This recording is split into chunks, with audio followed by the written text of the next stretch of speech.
Halo, Shalom saudaraku yang terkasih di dalam nama Tuhan Yesus. Selamat berjumpa kembali di channel Jalan yang Lurus. Saya selalu berdoa dan berharap kita semua tetap dalam keadaan baik, dalam keadaan sehat, dan pastinya tetap di dalam perlindungan Tuhan. Saudaraku yang terkasih, di kesempatan kali ini kembali lagi kita akan bersama-sama mau menyaksikan serta melihat bagaimana keberlangsungan suatu diskusi atau debat yang sangat menarik, yang pastinya di dalamnya ada Ustadz Zuma dan juga teman-teman kita para apologet Kristen.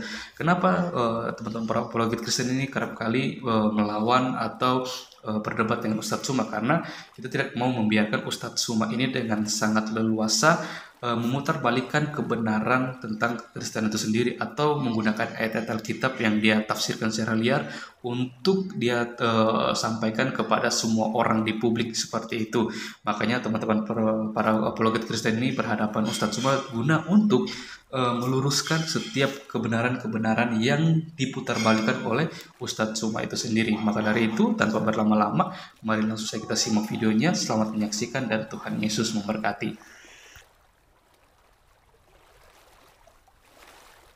Cuma mau share screen Ya. nanti. Ya. Enggak. Nah, oke. Ini Saya jadi buka kalau ini share screen-nya. bentar. Jadi kan kesepakatannya kita di TikTok kan Kak Zuma harus lampirin data, nanti share screen nggak lampirin data. Anda tinggal baca di Bible. No. Saya tidak suka dengan diskusi yang seperti itu. Lebih baik kamu bawa data kamu. Kalau dengan cara seperti itu saya tidak suka. Tidak akademis. Ada teman-teman Muslim yang bisa share screen Nanti di sini. ada nanti. Bang Ali, Kang Ali itu lebih silakan baik. untuk share screen ya. Ya, artinya Jadi- teman-teman kita ini tidak percaya Bible-nya. Mereka harus Bukan, baca. saya tidak perlu untuk kamu disclaimer seperti itu. Saya perlunya adalah secara Ketika saya berkata fair, 1 gitu loh. Yohanes 1 ayat 1 nomor 1, kamu nggak percaya gitu. Aku nggak peduli dengan omongan kamu Kak Zuma. Oh, Aku cuma peduli adalah dari aturan awal yang hingga dibuat-buat akhirnya. untuk menyusahkan dirimu Ya. sendiri. Nggak apa-apa.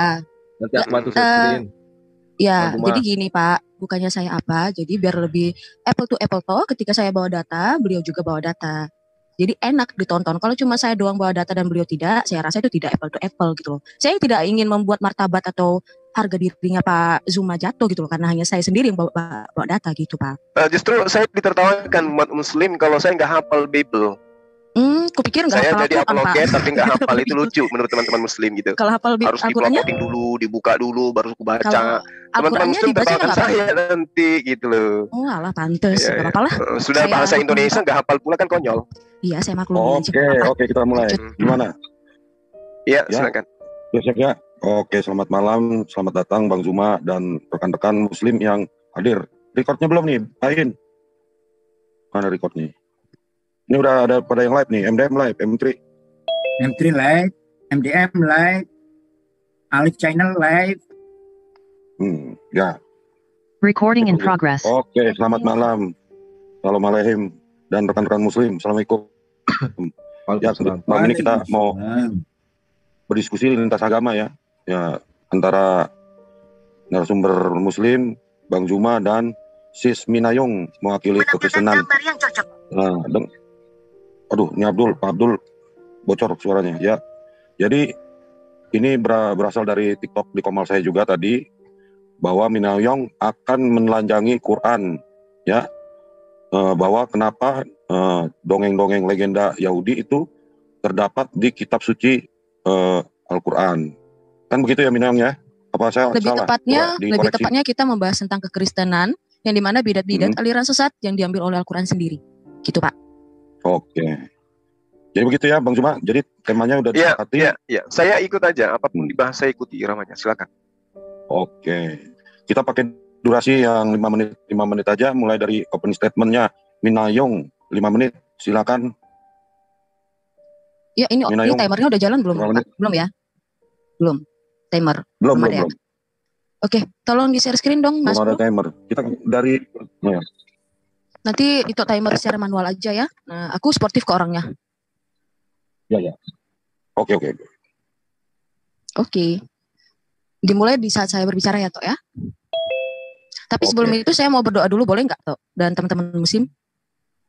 Sebentar saja. Boleh. Untuk kita semua di sini. Iya, Baik. Oke. Dalam nama Bapa, Putra dan Roh Kudus. Amin. Allah yang Maha Rahim, Allah pada malam hari ini, kami hadir semua di sini ingin membahas mengenai Engkau, melalui ajaran-ajaran dan hikmat-hikmat yang pernah Engkau berikan pada kami. Allah yang Maha Rahim, limpahkanlah Roh Kudus-Mu terhadap kami, terhadap saya terutama dan terhadap Kak Zuma, agar apa yang kami sampaikan sesuai dengan kemauan-Mu, sesuai dengan kehendak-Mu Tuhan. Dan seperti Engkau yang telah memberikan Roh Kudus-Mu kepada para pendahulu kami, nabi-nabi kami seperti Nabi Musa dan yang lainnya, dan di perjanjian baru seperti para rasul dan para murid dalam menulis mengenai Engkau yang maha mulia, mengenai Engkau yang maha misterius bagi manusia yang tidak bisa ditembus oleh akal manusia. Kami percaya Tuhan, berkat-Mu kepada kami mengalir pada malam hari ini, agar kami dapat mampu menyenangkan hati-Mu. Kami doakan ini, kami serahkan semuanya ke dalam tangan pengasihan-Mu, kami deraskan permohonan ini kepada Putra-Mu Yesus Kristus, Tuhan dan Juru Selamat kami, yang bersatu dengan Engkau dalam persatuan Roh Kudus, kini dan sepanjang segala abad. Kemuliaan kepada Bapa dan Putra dan Kudus, seperti pada permulaan sekarang, selalu dan sepanjang segala abad. Amin. Oke, teman-teman, saya mulai ya, waktu dimulai. Ajaran-ajaran sesat yang telah dikutuk oleh kekristenan, tetapi dikutip kembali oleh Al-Quran. Ini pembahasan yang menurut saya sangat bagus sekali, teman-teman. Kenapa? Karena banyak sekali yang mengatakan kekristenan itu sesat, semuanya sesat, apa pemahaman kan juga sesat, karena tidak sesuai dengan Allah. Oke, mari kita lihat apakah sesuai dengan Allah atau sebenarnya sudah pernah dibahas oleh kekristenan sendiri. Pertama, sekte sesat triteisme dan koloidarianisme. Next. Dalam surah Al-Maidah ayat 73 sama surah 55 ayat 119. Quran sebenarnya bermaksud untuk mengkritik kekristenan. Padahal justru sekte sesat triteisme dan bidah koloidarianisme yang harusnya dikritik oleh mereka. Di mana kalian bisa baca sendiri di terjemahannya ya, karena saya umat terjemahan dan mungkin saya bawa bahasa Arab karena nanti akan dimarahin. Sebab orang yang belajar bahasa Arab juga pasti harus belajar terjemahan. Dan ingatlah ketika Allah berfirman, wahai Isa putra Maryam, engkaulah yang mengatakan kepada orang-orang, jadikanlah aku dan ibuku sebagai dua Tuhan selain Allah. Menjawab, maha suci engkau, tidak patut bagiku mengatakan apa yang bukan hakku. Itu yang dikatakan. Lalu, apakah ini sesuai dengan kekristenan? Jelas, kritik ini salah alamat dan minus nilai sejarah ya. Karena kita tidak pernah menuhankan Maria. Nah, apa sih koloidarianisme? Koloidarianisme ini merupakan ajaran yang berkeyakinan bahwa Tritunggal sendiri terdiri atas Allah Bapa, Allah Putra, Sang Putra, serta Maria, dan bahwa Sang Putra hasil perkawinan Allah Bapa dan Maria. Jelas banget kan teman-teman? Teman-teman muslim pasti tahu. Komentar ini bagaimana? Ini sering kalian melontarkan, bukan? Sayangnya ajaran ini ditolak kekristenan, itu ditulis oleh Bapak Gereja kita, Epifanius, dalam risalahnya di Panarion 79 ayat 1-4. Sekarang tubuh Bunda Maria memang adalah suci, tetapi itu bukanlah Allah ya teman-teman ya. Jadi Bunda Maria bukanlah Allah. Next, oke. Blunder sekali kalau mengatakan Quran itu benar gitu. Karena mengutip ajaran sesat Kristen, lalu menganggap itu adalah ajaran Kristen. No, sama sekali teman-teman. Karena itu adalah pemahaman yang bukan dari kekristenan sendiri dan bukan diajarkan oleh Kristus, yang dilanjutkan oleh para rasul, dari para rasul kemudian oleh bapak-bapak gereja ya, murid-murid mereka. Oke, next ya. Next, selanjutnya sekte sesat Sabellianisme. Dalam surah Al-Maidah ayat 17-18, Quran bermaksud mengkritik kekristenan kembali, tapi justru sekte sesat Sabellianisme lah yang dikritik. Teman-teman bisa baca sendiri di dalam Quran kalian sendiri ya. Tidak mungkin saya mengajarkannya karena saya bukan pengajar bahasa Arab. Untuk for your information, Sabellian itu merupakan ajaran sesat dengan keyakinan bahwa Sang Bapa, Putra, dan Roh Kudus adalah 3 karakterisasi dari satu Allah, alih-alih 3 pribadi yang berlainan dalam suatu keilahian. Ini jelas sekali, kalian tahu pasti, ini opini siapa teman-teman? Ya pasti dari iman kalian sendiri ya. Ya kan teman-teman muslim? Next. Ya, seperti perulangan yang sangat blunder. Quran mengutip ajaran sesat Kristen, lalu menganggap itu adalah ajaran Kristen. Wow. Kenapa ya Quran mengambil semua yang telah menjadi sampah, yang telah dikutuk oleh gereja? Kita tidak tahu, nanti kita akan serahkan pada pemilik kitabnya ya. Logika sederhana, sebuah klaim teologi yang minus history itu sama dengan fiksi. Oke, next. Ajaran sesat Serintus, adopsianisme, dan nestorianisme. Dalam surah Maryam 88-93, Quran bermaksud mengkritik kekristenan kembali, tetapi justru salah. Ajaran sesat Serintus, adopsianisme, nestorianisme yang harusnya dikritik. Teman-teman bisa buka sendiri ya kitab kalian. Next. Ya, adopsianisme itu adalah ajaran sesat yang keyakinan bahwa Yesus terlahir sebagai manusia biasa, teman-teman. Kalau bukan lagi, siapa yang memiliki iman seperti itu? Ini kalau saya bawa semuanya sangat banyak, teman-teman. Lalu, yang adopsianisme dan bawahnya, Pak. Nah, ya. Next. Arianisme, ada beragam bentuk penyangkalan terhadap keilahian Yesus, tetapi semuanya mengajarkan bahwa Yesus adalah makhluk ciptaan Bapa. Siapa lagi kalau bukan kalian sendiri yang beropini demikian, bukan? Bahkan itu kalian imani. Dan filantropis merupakan keyakinan bahwa Yesus manusia belaka. Tidak baik Allah Oke, itu menjadi waktu ilah habis. atau Tuhan. Oke, terima kasih. Waktu habis, sis. Ya, silakan bro, sampai 21.25, silakan. Sebelum Bang Kaisar, apa nggak bisa ditampilkan ini ya, timernya ya? Oke. Biasanya kan kita ini debat itu timernya nampak gitu, Bang. Iya. Tolip, lu aja resen bro, tolong bro. Tolip. Yang toilet, timer. Timer, resen. Monitor gak dia? Tolip. Ya doa aja dulu, tadi kita udah doa. Ya. Berdoa aja dulu bro, sebelum sambil nunggu. Bang Alif ada timer Bang Alif. Gak bisa buka kamera Ya, Pak Amir bikin doa. Tadi kan Kristen bikin doa. Ustadz Alif bikin doa lah. Biar Islam, biar imbang. Dikasih co-host. Kang Tolip dikasih co-host. Ustadz Alif. Silakan atau Bema. Ya. Mana? Kang Tolip. Oh iya. Si Tolip. Gak bisa buka kamera. Gak bisa buka kamera.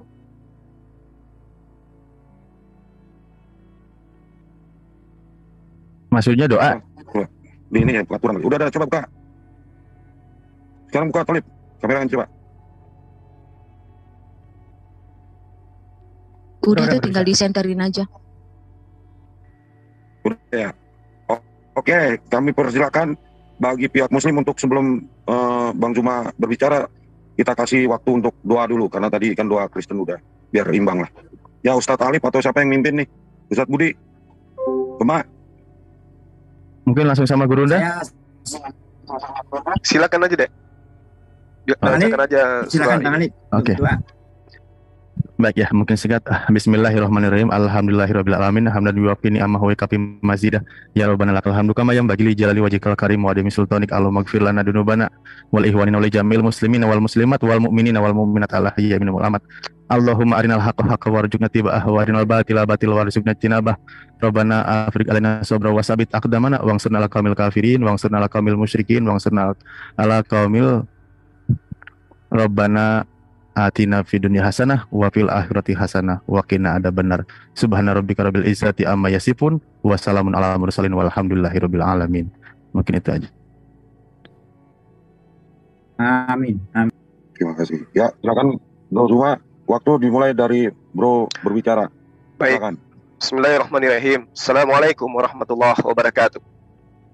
Puji syukur kepada Allah Subhanahu wa taala. Warahmatullahi wabarakatuh. Sorry, ini berisik di sini, maka saya tutup. Kepada junjungan kita Rasulullah Muhammad sallallahu alaihi wasallam dan juga pada sahabat-sahabat yang ada di sini, terima kasih karena telah menyiapkan ruang ya. Yang pertama tadi membahas tentang surah Al-Maidah. Laqad kafaral ladina qalu innallaha thalithu thalatha wa ma min ilahin illa ilahu wahid. Dikatakan ini salah katanya. Tapi pada konsep di dalam agama Kristen yang ada hari ini, Yesus itu adalah 100% manusia, 100% ilahi. Dan itu diajarkan dari sejak dahulu sampai hari ini. Ya. Pada tahun 431, tokoh-tokoh gereja sedunia bertemu di Konsili Efesus, mengesahkan Bunda Maria sebagai Ibu Tuhan. Itu harus dipahami itu.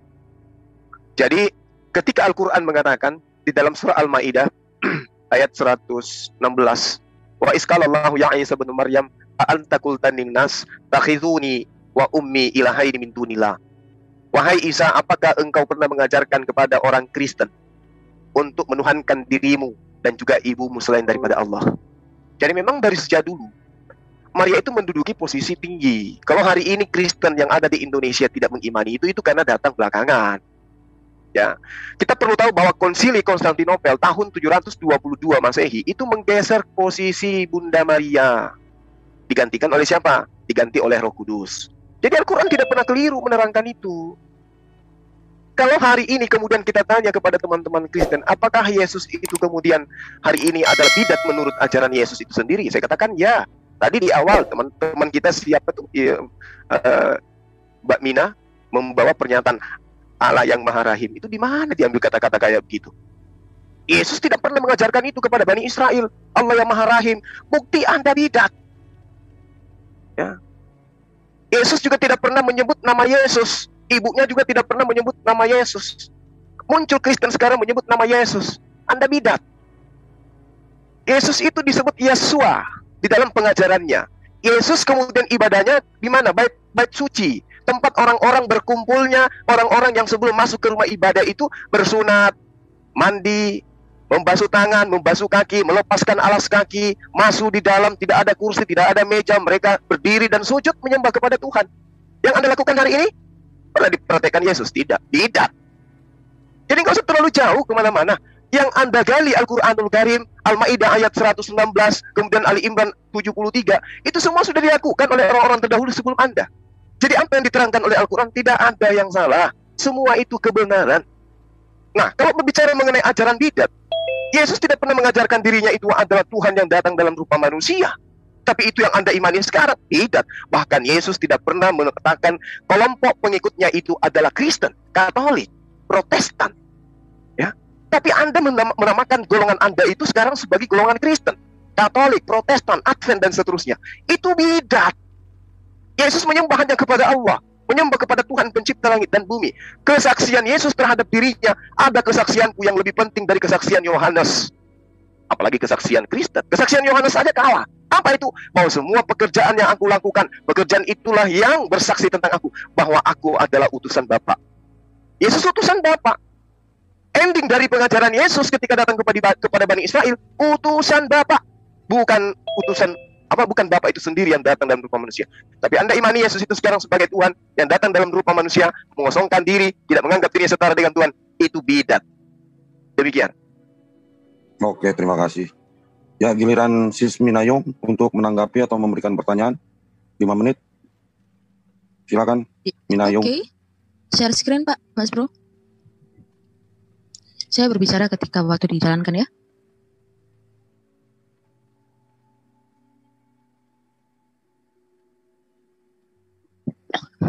Oke, kita kembali lagi di slide yang pertama ya teman-teman. Sepertinya Pak Zuma ini tidak menyimak dari awal ya, bahwa ajaran itu sebenarnya bukan diajarkan oleh Yesus sendiri, pemahaman-pemahaman sesat-sesat seperti itu. Makanya kenapa dikutuk oleh kekristenan sendiri, oleh para murid-murid Rasul, yang pasti jelas, mungkin Muslim juga mengenal yang namanya mata rantai, ya kan? Tidak mungkin mereka tidak mengenal mata rantai, tetapi kekristenan lebih dulu mengenal mata rantai. Yakni di mana Yesus sendiri mengajarkan, kemudian diteruskan oleh para Rasul, kemudian diteruskan oleh murid-murid para Rasul, dan berlangsung sampai sekarang. Lalu buat apa sih pemahaman-pemahaman itu disesatkan atau dikutuk oleh kekristenan, Mina? Tentu karena tidak sesuai dengan ajarannya. Itu adalah logik yang sangat simpel sekali ya Pak Zuma. Ayo next dulu Pak Mas Bro, untuk di depan kita bahas tadi yang dia udah sempat singgung lagi dan saya harus singgung lagi ya, ternyata saya menjelaskan kembali. Ya pertama lagi Pak, pertama. Yang slide pertama. Ya slide pertama. Sekte-sekte yang Anda sebutkan tadi, yang kamu jelaskan, wah ternyata di dalam Al-Quran itu tidak pernah ada kesalahan, karena itu Al-Quran yang telah mengatakan. Tetapi ternyata teman-teman, untuk kalian tahu bahwa sekte itu atau ajaran-ajaran itu telah dikutuk oleh gereja, tahu arti dikutuk, berarti itu sesuatu yang tidak layak, yang tidak bisa dimaafkan. Dengan kata-kata kotornya, kosarnya itu adalah sampah. Ya, kita lihat next, Triteisme yang menyatakan bahwa Allah itu adalah 3, kemudian Koliniarisme, next Pak, Koliniarisme, yang menyatakan bahwa Bunda Maria itu adalah Allah. Yang seperti kamu bilang tadi, saya menyembah atau menuhankan Maria dan segala macam yang ada yang kalian tuduhkan pada kita itu sudah lebih dulu kita kutuk, Pak. Next lagi. Ya, yang dikatakan Bunda Allah itu bukan berarti dia adalah Allah, melainkan adalah perantara yang menyatakan bahwa firman dinyatakan melalui Bunda Maria, melalui apa? Inkarnasi yang harus lahir dari manusia. Nah, kemudian sekte-sekte ini berkembang dari orang-orang yang bisa dikatakan bukan orang Yahudi, non-Yahudi sendiri, dan bahkan Arab. Ini berkembang di daerah Jazirah Arab. Teman-teman tahu? Di daerah Jazirah Arab, kekristenan Gnostik Arab itu tidak mengenal bahwa kitab suci itu merupakan kitab suci, merupakan hanya kitab biasa, yang mungkin kalian juga tidak akan terima bahwa kitab suci dikatakan hanya kitab biasa. Nah, pertanyaannya kepada Pak Zuma, ini sangat familiar mungkin ya, yang katanya Al-Quran itu adalah maha sempurna, menyempurnakan yang sempurna menyempurnakan yang lain. Pertanyaannya begini Pak, dari mana yang disempurnakan kalau yang di dalam Al-Quran sendiri itu mengambil habis dari bidat-bidat, aliran-aliran sesat yang telah dikutuk oleh kekristenan. Ingat, kekristenan itu menurut kalian adalah pagan. Tetapi kenapa hal-hal yang pagan yang telah dikutuk oleh pagan loh ya, pagan loh, sekelas pagan itu diambil oleh Al-Quran. Pertanyaan sangat simpel, saya rasa kamu bisa menjawab, Pak. Jawab saja lewat dari imanmu. Saya mempercayai menganut Quran, surah Ibrahim 52 mengatakan sejelas-jelasnya dan pemahaman mengenai manusia ada di situ. Kemudian Yunus 1:1 mengatakan bahwa sedetail-detailnya Al-Quran. Saya harap Bapak bisa menjelaskan dari iman Bapak ya. Saya harap sekali Pak. Terima kasih. Masih ada 1 menit. Udah? Ya, saya harap nanti dijelaskan dan saya ulang lagi teman-teman bahwa ajaran sesat ini bukan dari kekristenan yang benar. Makanya kenapa dikutuk? Kalau misalkan tidak dikutuk berarti kekristenan sendiri mengadopsi. Melainkan ini tidak sesuai dengan ajaran mata rantai para rasul. Seperti misantropisme yang mengatakan bahwa Yesus itu hanya manusia biasa dan tidak baik Allah itu menjadi manusia. Itu mirip sekali dengan kalian. Bahkan apostasis itu merupakan aliran sesat yang mengatakan neraka itu tidak kekal. Itu sama seperti kalian memahami bahwa neraka itu tidak kekal ya. Bahkan Basilides yang kalian imani bahwa Isa itu diserupakan, ternyata mencatut habis dari Basilides. Saya ulangi lagi pertanyaan saya Pak, kenapa Quran mengambil habis? Apa ajaran-ajaran yang telah dianatema atau dikutuk oleh kekristenan? Terima kasih. Ya, waktu habis. Silakan Bro Zuma untuk menjawab dan menanggapi. Baik. Bismillahirrahmanirrahim. Jadi ketika saudari bertanya kepada saya, kenapa kemudian Al-Quran itu mengambil habis? Itu pemahaman saudara ya. Nah, kemudian ketika Anda membawa Al-Quran surah Ibrahim ayat 52. Bismillahirrahmanirrahim. Haza balagul linnas waliyunzaru bihi waliya'lamu annama huwa ilahu wahid waliyadzakkaru ulul albab. Jadi di sini diterangkan bahwasanya Al-Quran ini adalah penjelasan sempurna bagi manusia.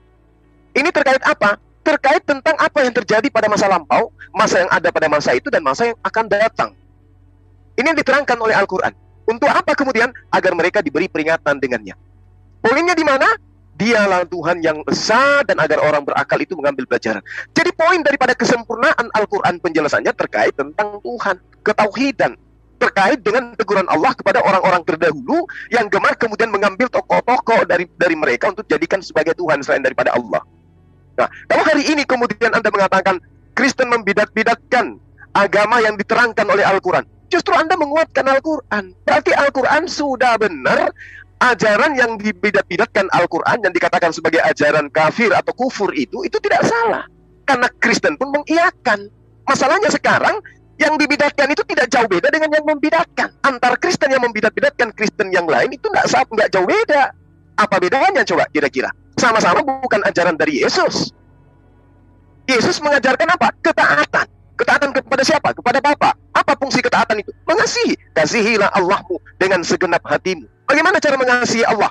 Bagaimana cara mengasihi Tuhan? Menurut ajaran para nabi yang diajarkan pula oleh Yesus, mentaati segala perintah-perintahnya. Di mana termaktub perintah Tuhan? Hukum Taurat. Apakah Kristen masih menjalankan hukum Taurat? Tidak. Apakah mereka bidat? Ya, pasti bidat. Jangan engkau makan babi. Kristen gimana? Makan. Bidat.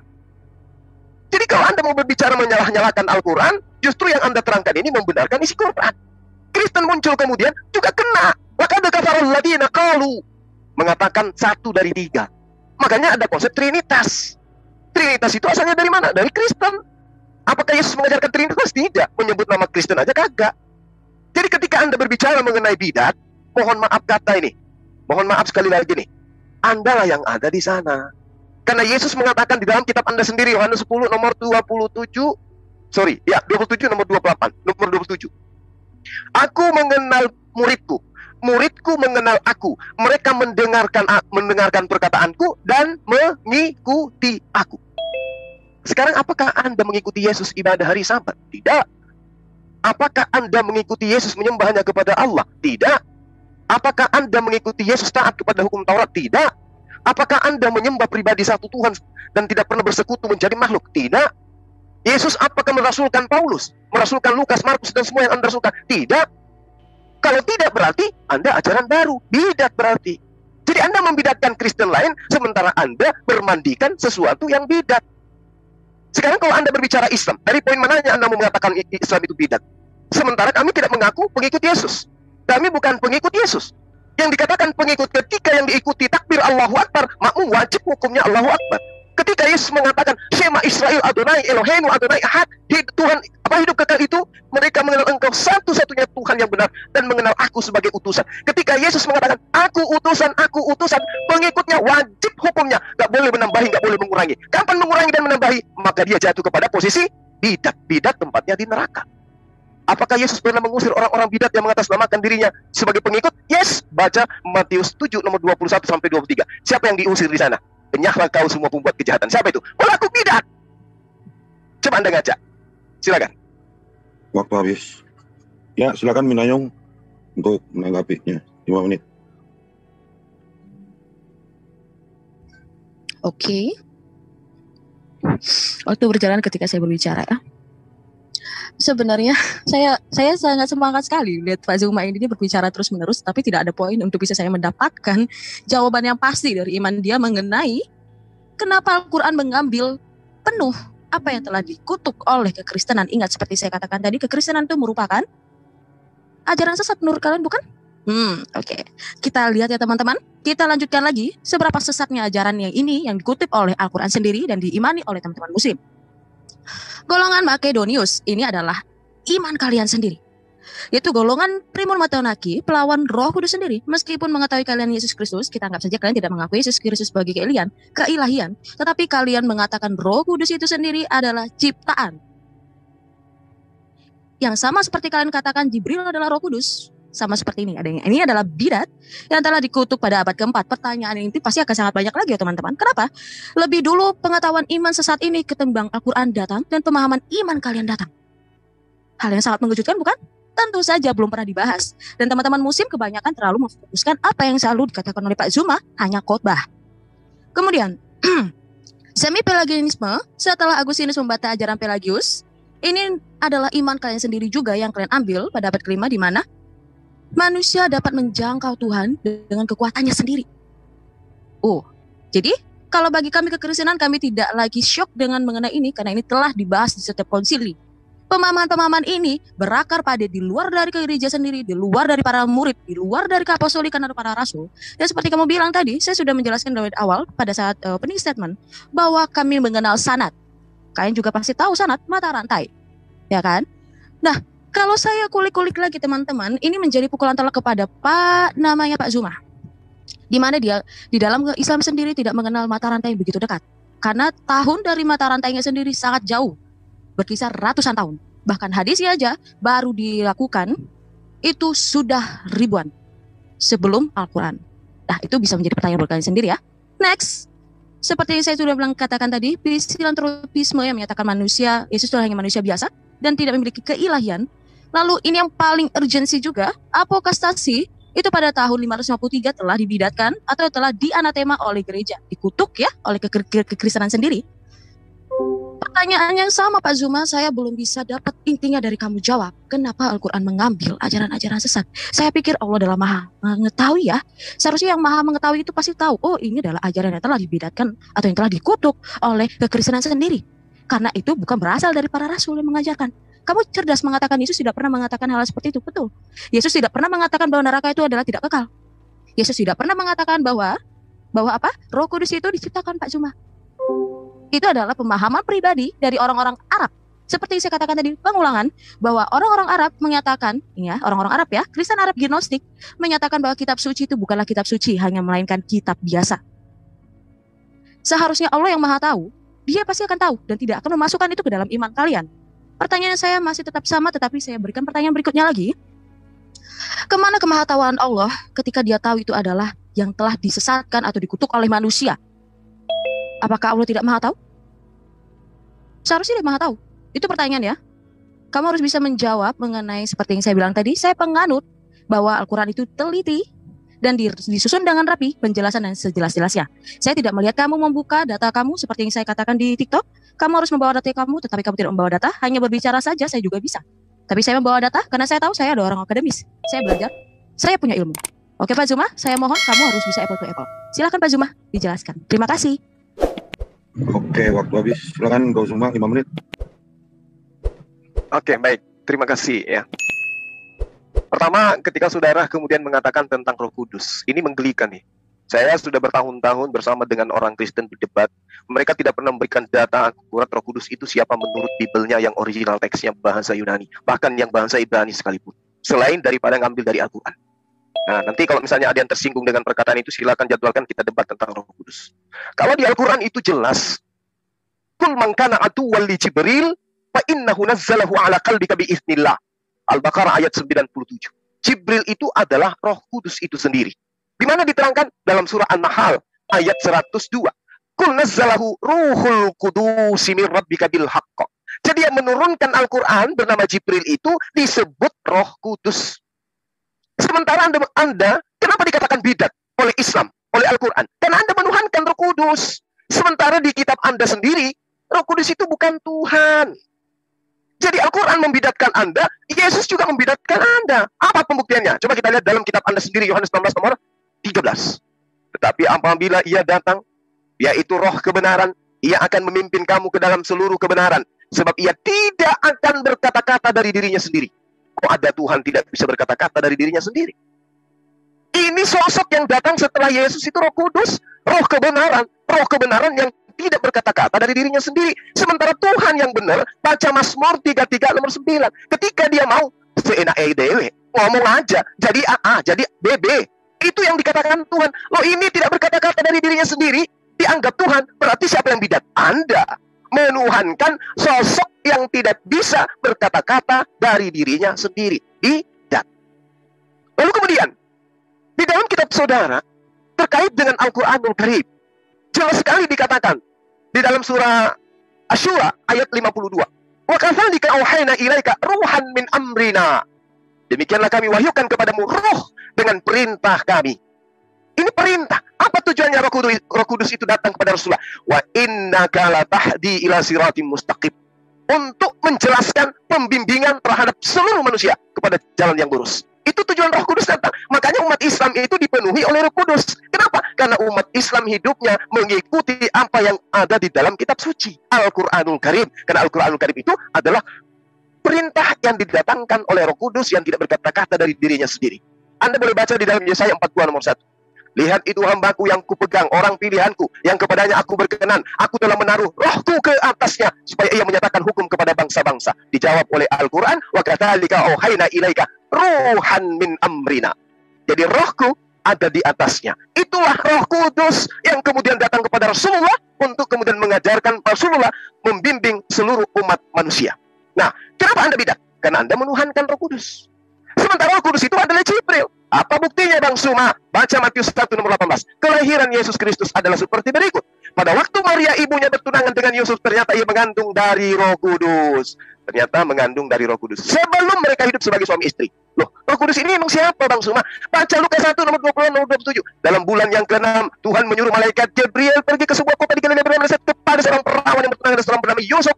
Ternyata Roh Kudus yang datang kepada Maria itu adalah Jibril. Al-Quran dan kitab Anda mengatakan Roh Kudus itu Jibril. Ini data. Tapi Kristen yang membidatkan Kristen lain justru menyembah Jibril yang mereka sebut Roh Kudus. Menyembah Roh Kudus yang adalah Jibril. Ayo, masih mau ngeles kalau kalian itu bidat? Kitab Anda sendiri yang mengatakan yang datang kepada Maria namanya Jibril. Dia digelari apa? Roh Kudus. Al-Quran pun demikian. Yang datang kepada Rasulullah Jibril. Digelari apa? Roh Kudus. Loh, kok dituhankan Pieto Mbak? Sadari Anda bidat. Lanjut. Oke, waktu habis. Silakan Sis Minayung. 5 menit. Ya. Oke.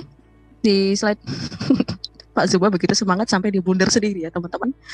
Saya tuh sangat apresiasi dengan cara narasinya Pak Zuma. Dia mengkait-kaitkan sesuatu yang tidak pernah diajarkan oleh kekristenan dari mula-mula sampai sekarang. Bahkan tidak pernah diajarkan oleh gereja. Bahkan kalau kalian mendengar di khotbah-khotbah pendeta, misa-misa, bahkan kalau kalian melihat dari dokumen-dokumen ASI gereja utama, secara primer di Vatikan.va tidak pernah dikatakan Jibril adalah Roh Kudus. Alright? Oke, kita lihat bahwa di Makedonius ini, Roh Kudus merupakan ciptaan. Menurut Makedonius sama seperti kalian mengatakan adalah ciptaan, melainkan berbeda dengan kita kekristenan mengimani apa yang dikatakan oleh Yesus sendiri. Yang dimana itu diterangkan oleh muridnya ketika dijelaskan oleh Rasul Paulus pada suratnya di Efesus 4 ayat 30. Dan janganlah kamu mendukakan Roh Kudus Allah yang telah memeteraikan kamu menjelang hari penyelamatan. Bukan hanya itu saja teman-teman. Apa yang dikatakan oleh Yesus sendiri, janganlah kamu mendukakan Roh Kudus. Tetapi anak manusia bisa dikatakan, tetapi Roh Kudus tidak bisa dihujat, teman-teman. Roh Kudus itu sangat kudus sekali. Seperti juga dikatakan di Kisah Para Rasul 5 ayat 3-4, di mana dikatakan, ini percakapan antara Petrus dengan seorang pembeli tanah ya, penjual tanah.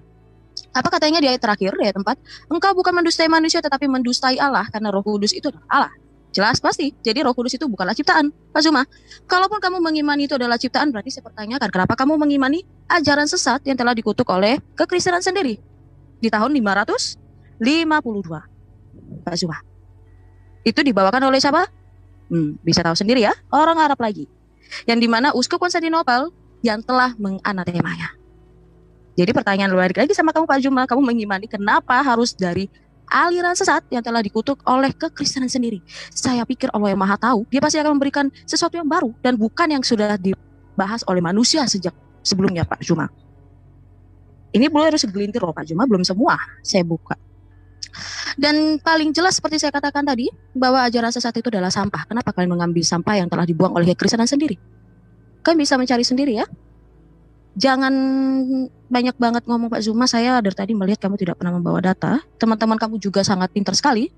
Saya bawa PowerPoint ini biar saya ada data, biar kalian baca, kalian googling teman-teman.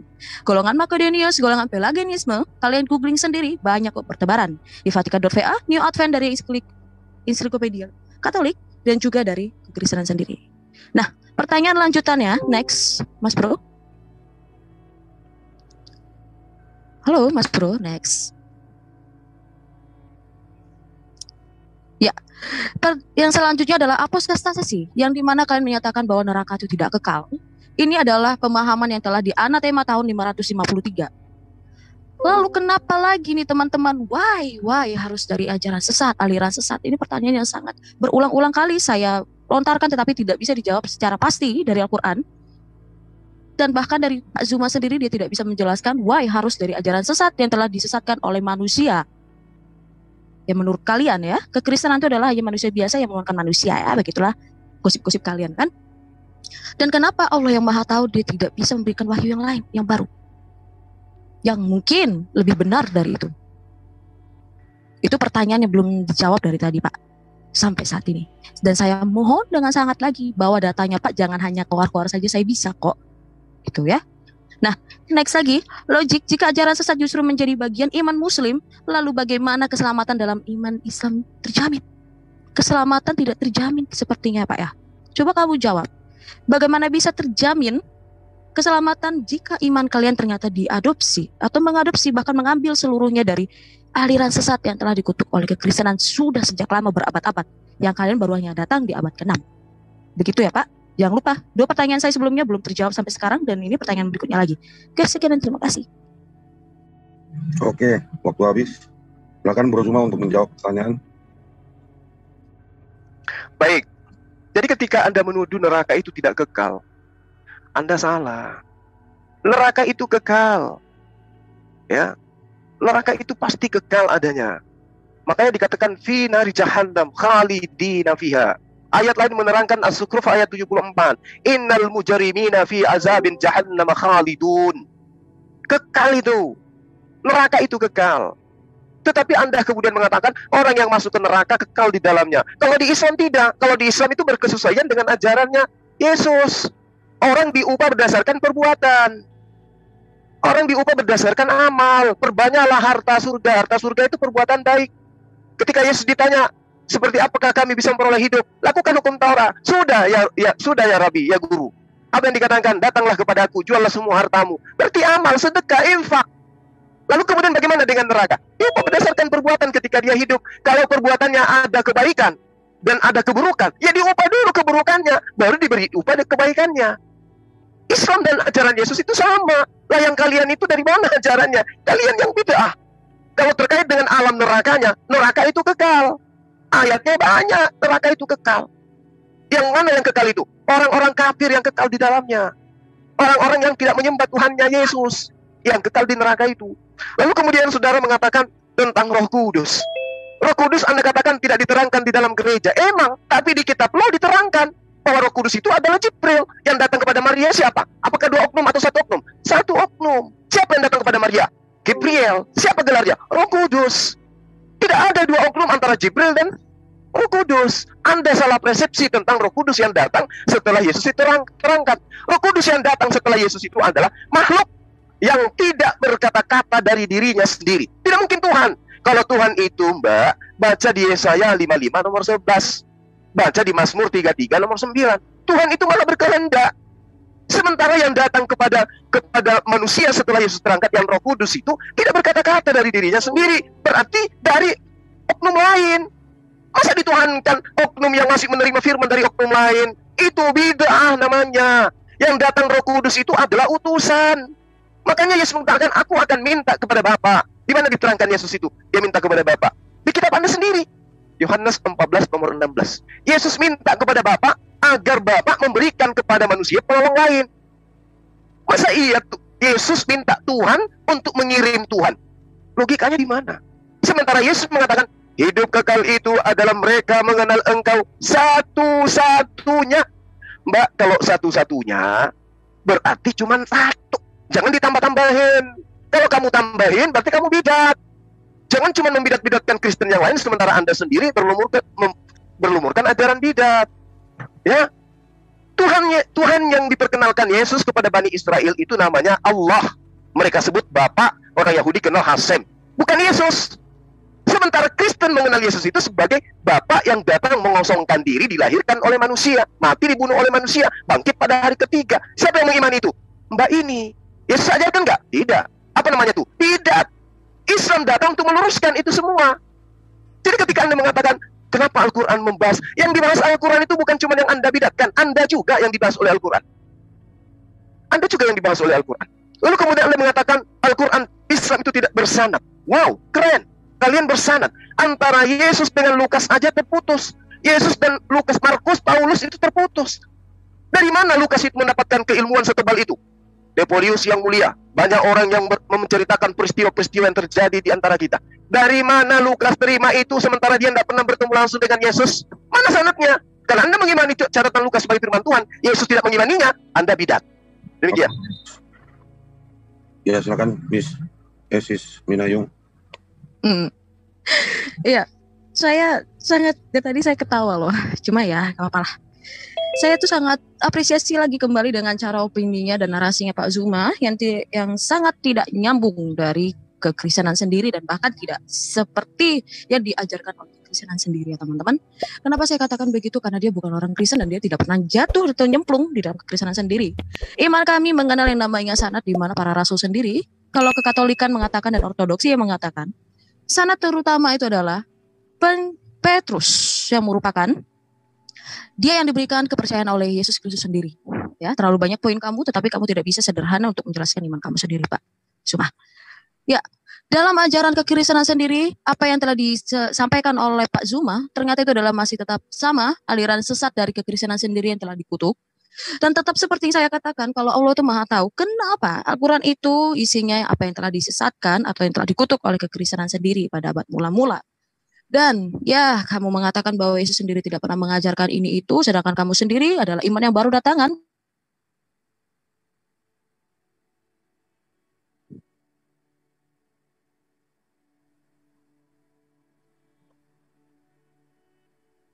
Mic-nya termute, Minayung.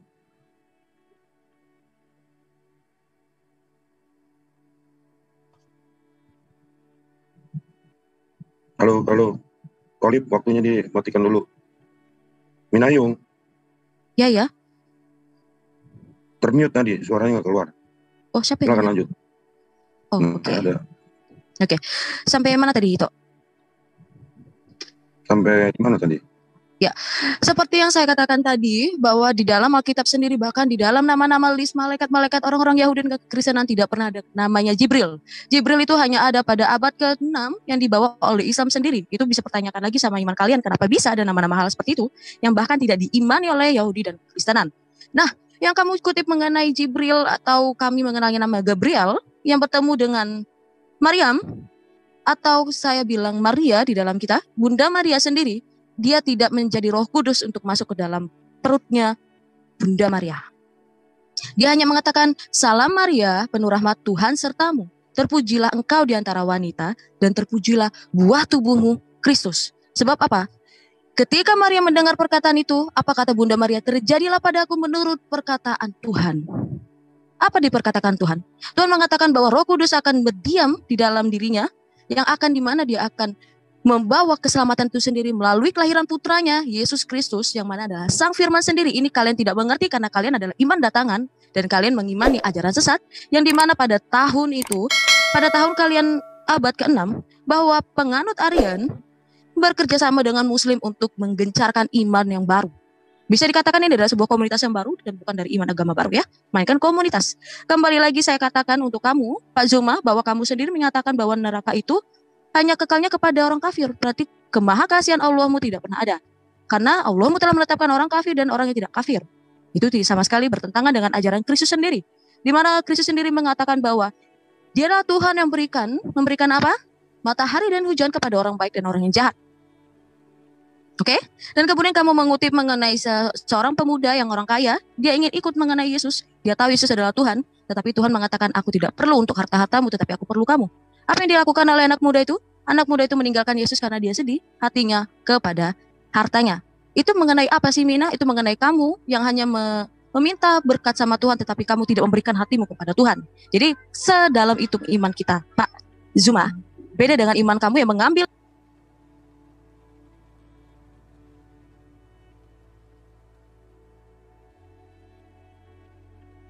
Termute lagi tuh Minayung. Ya selalu kepotong nih. apa nih? Ya, saya ulang lagi kepada kamu Pak Zuma. Kenapa Al-Quran harus mengambil dari semua ajaran sesat yang telah dikutuk oleh kekristenan sendiri, kalau Allah adalah Maha Tahu? Tolong dijawab dengan sangat detail. Saya tidak mungkin harus berulang-ulang kali untuk mengulangnya, Pak. Dan kemudian kalau misalkan itu adalah aliran sesat semua yang ada di Al-Quran, apakah terjamin keselamatan di Islam? Terima kasih. Oke. Baik. Terima kasih. Ya, silakan. Jadi Anda membahas tentang ajaran sesat. Al-Quran itu tidak pernah memilah-milah.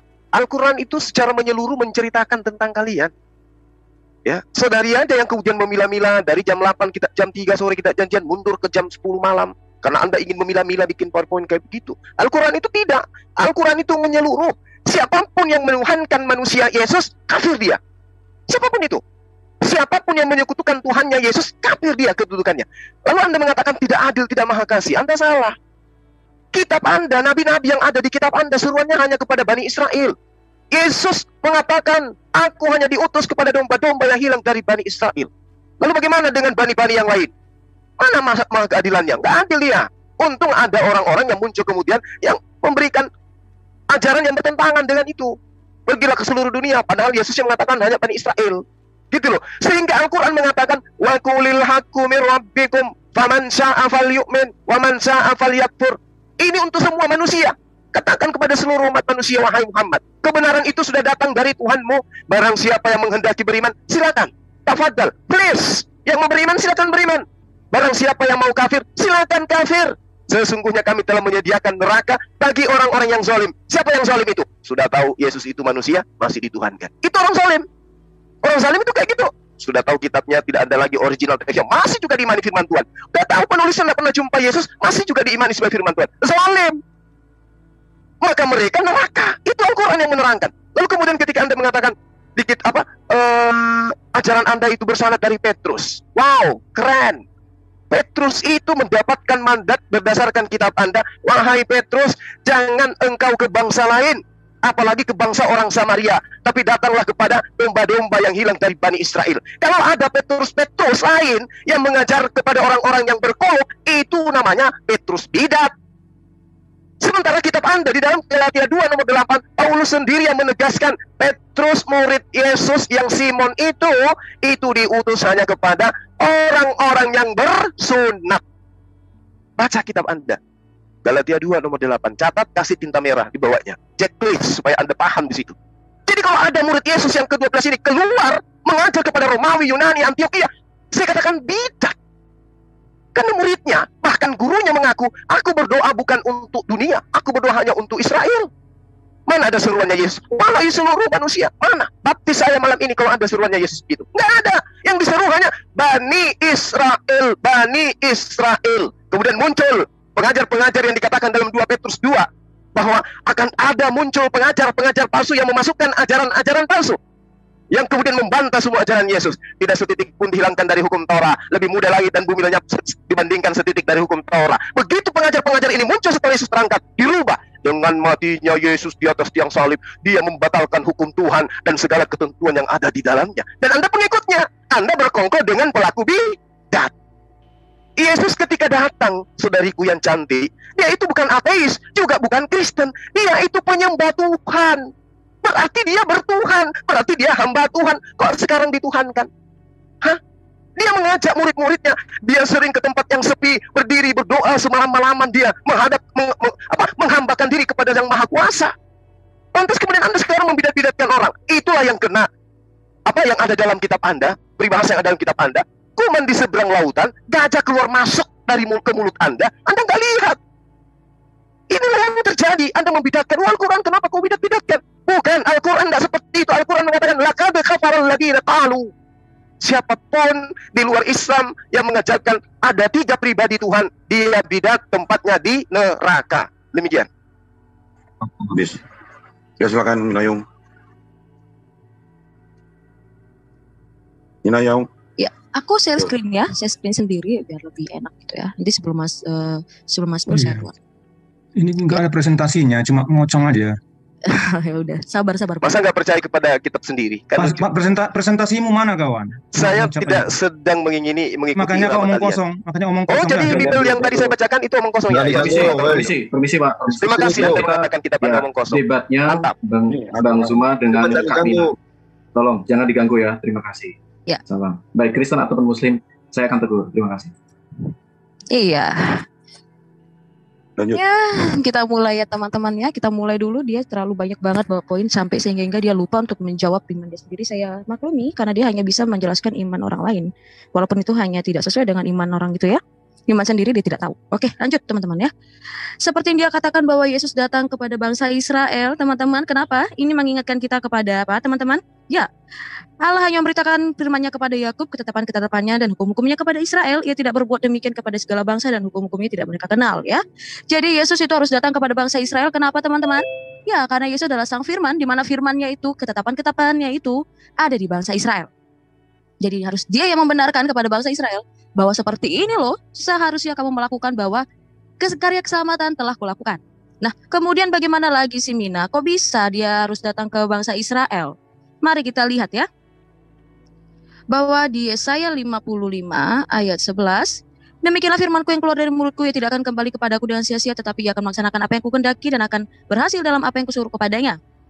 Jelas teman-teman, Yesus sebagai seorang firman yang keluar dari Bapa, dia harus kepada bangsa Israel dan bukan kepada bangsa Arab. Justru ini akan menabrak Isa yang datang di Arab. Pertanyaan buat kamu Pak Zuma, tambahan lagi yang kelima. Kenapa Isa didatangnya di Arab dan bukan di Israel? Sedangkan ketetapan-ketetapan Allah itu adanya di Israel. Saya menggunakan kata Allah biar kamu paham. Lanjut lagi teman-teman. Di dalam kekristenan sendiri bahkan orang Yahudi juga meyakini bahwa apa teman-teman? Bahwa Allah itu berbicara kepada Abraham. Di mana teman-teman? Kita lihat ya. Kejadian 17 di mana ini mengenai anaknya ya, yang harusnya ini. Bentar ya, saya lihat dulu. Allah naik. Nih, di Kejadian 17 ayat 22 dikatakan setelah selesai berfirman kepada Abraham, naiklah Allah meninggalkan Abraham. Jelas sekali pemirsa dan teman-teman yang nonton nih, bahkan yang ada di Zoom ini dan bahkan Pak Zuma sendiri melihat secara terang benderang, atau saya harus men-screenkan lebih gede, bahwa kekristenan meyakini Tuhan itu bisa dilihat. Sang firman itu bisa dilihat. Di mana lagi sih Yohana? Kita back street lagi yuk. Back di Kejadian 3. Kejadian ketiga, ketika Allah itu, Tuhan itu berjalan-jalan di Taman Eden. Ingat, Tuhan yang di dalam kekristenan dan Yahudi meyakini itu bisa dilihat dan bukan yang namanya harus melalui perantara Jibril. Satu hal yang pasti ya teman-teman. Nah, kembali lagi dengan ajaran bidat yang kamu bilang bahwa di dalam kekristenan sendiri ternyata lebih bidat dibanding itu. No, kita lebih dulu datang ketimbang kalian yang abad 6 yang bahkan itu mengambil dari ajaran sesat sendiri.